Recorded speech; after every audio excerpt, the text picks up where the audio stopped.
Hello everyone, welcome again to Indian Story Read Along. Today's story is from a Tinkle Digest. And where is the date on this thing? June 2017, so it's not as old as some of my Tinkle Digests, but it is still pretty old, and they're definitely not making it anymore. So this story is called, it's kind of funny and a little bit scary, but it has a happy ending. The Hunchback of Kashgar, based on a tale from the Arabian Nights. That's one thing I really like about Tinkle, is that they include stories from everywhere. So it's not like you're just stuck with stories that are from India or from South Asia. They're from everywhere. Okay, here we go. The Hunchback of Kashgar. One night, Abdullah the tailor brought a hunchback home to dinner. And so there's the man who has the hunchback, okay? And there's Abdullah. And then he says, "Help yourself, my friend." And he does. And he's eating and he says, "Oh, this fish tastes good." But as he was merrily eating, a bone stuck in his throat. And then Abdullah says, What's that?" And then guy's choking. And then he just collapses. "Oh no." And the wife says, "He's dead." "Shall we call the doctor?" asks the wife. "What's the use? He's stone dead." This is a long time ago, so I'm not entirely sure that they knew they should take the guy's pulse. He looks pretty dead though, so I don't know. He could be alive, but he's pretty sure he's dead. He choked. "The police then? That would be worse. The police will suspect us of killing him," says Abdullah. Then his wife says, "I have an idea. We'll take the body to the doctor's house and soon." So that's when they could take the body to the doctor's house, because the doctor didn't have a clinic. He would just go from house to house, from scene to scene, and make house calls and personal visits all day. So they knew where he lived. Soon, "Please open the door. It's an emergency." And the doctor says, "A patient. Somebody bring me a lamp." He's a good doctor. He wants to treat people even in the middle of the night. He's not like, after hours, go to the emerge. Not waiting for it, he opened the door and stepped out. So he doesn't have a lamp. He doesn't have any light. He steps out in the dark and then boom, trips over that person who is sitting there, who is the hunchback. "Bring the lamp quickly," he says. "What have I done? He's dead. I've killed my patient." He was already dead. But how is he going to know this? As he wailed, his wife joined him. "What are we going to do now?" And then the doctor says, "People will say I murdered him. I will be hanged." And the wife says, "I have it. Help me carry him up to the terrace."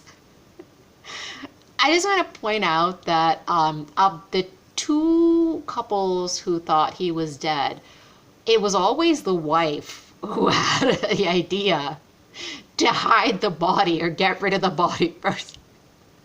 And the husband's always like, "What? Lady, you think like this?"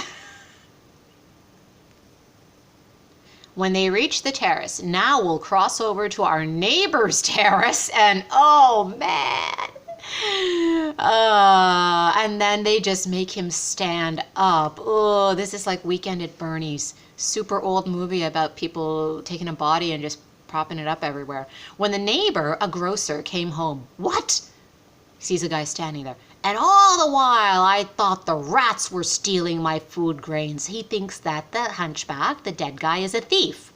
He punches him. "You dirty thief!" Oh, he falls. He falls and goes, oh no, I've killed him." Third guy who thinks he's killed him. Afraid of being accused of murder, he carried the body out and he may be a thief, but I had no right to kill him. He propped the body against a shop in a lane and ran away. A little later, a man was passing by and, "Wah! It's a man! The fellow is trying to murder me!" And he punches him too. "You thug!" Oh, he kicks him. Hearing a thud, two policemen came that way. "What's going on here, sir?"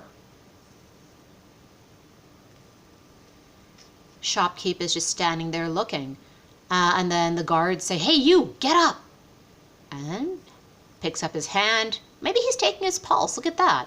Look at that right there. Maybe he's taking his pulse. He's dead. Oh no! The man was taken to the Kazi. Back then, they didn't have like a formal court where you had to go and file 1,000,000 papers and then you get a court date 6 months later or a year later. You just go and you get instant justice because there's this judge, the Kazi, who is there all the time. And he's the person who makes the decisions. He hears both sides and then he decides. The man was taken to the Kazi. Mercy, show me mercy, my lord. This poor shopkeep, who is the 4th guy in the chain here to deal with this body. What do you have to say about this? So then one of the guards say, Sir, the hunchback is the Sultan's favorite, the dead guy. The guard gives the Kazi this information that the hunchback who's dead is actually the Sultan's favorite, and this guy killed him. You wicked man! Anyone who commits murder deserves no mercy. You shall be hanged. When the grocer heard of it, he felt uneasy. You mean they're going to hang him? This must not happen. So then he's a good guy. Look, like they didn't want this injustice to happen, even though he could have gotten away with it and he could have thought, oh, better his neck than my neck, but he didn't. He, in the first panel there, he jumps up, he runs out of his house as soon as he hears about it, and he stops just before the execution is going to take place. Wait, don't hang him. He's innocent. It was I who killed the man. I placed the body against the wall of the shop. And then the Kazi says, we can't hang the wrong man. Release him. Hang this honest killer in his place. And this is why people don't want to be honest. But look, this guy knew it would happen. The grocer knew. He knew this was going to happen and he was willing to take it, and that's really honorable.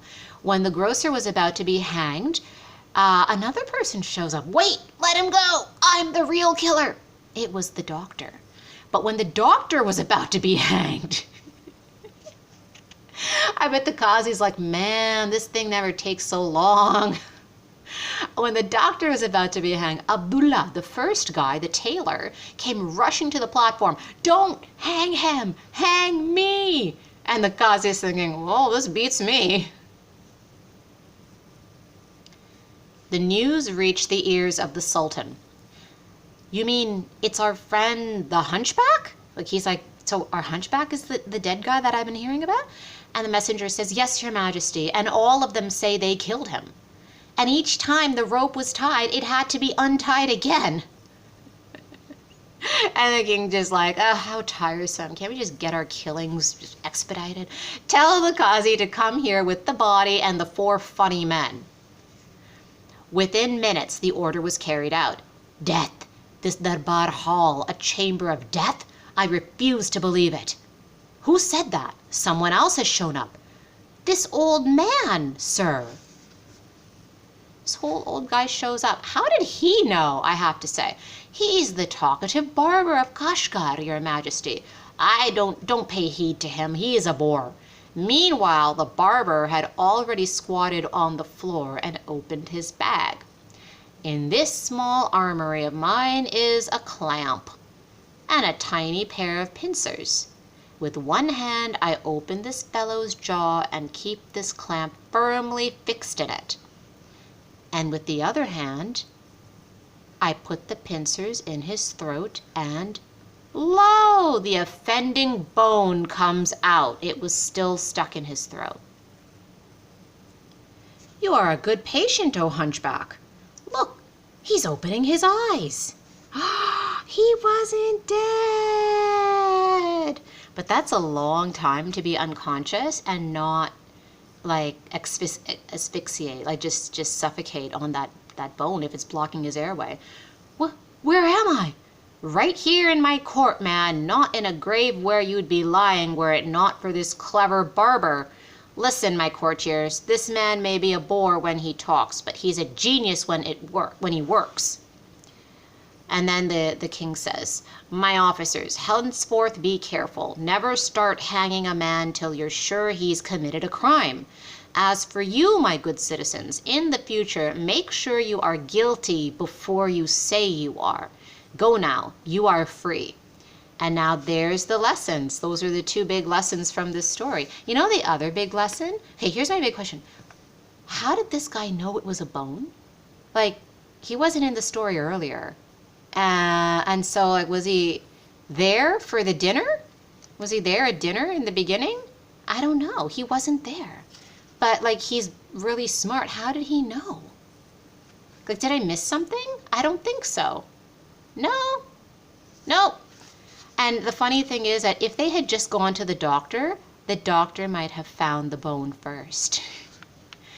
Regardless, I like this story a lot. It was fun. The Hunchback of Kashgar from one of my Tinkle Digest magazines that one of my cousins sent from India for me.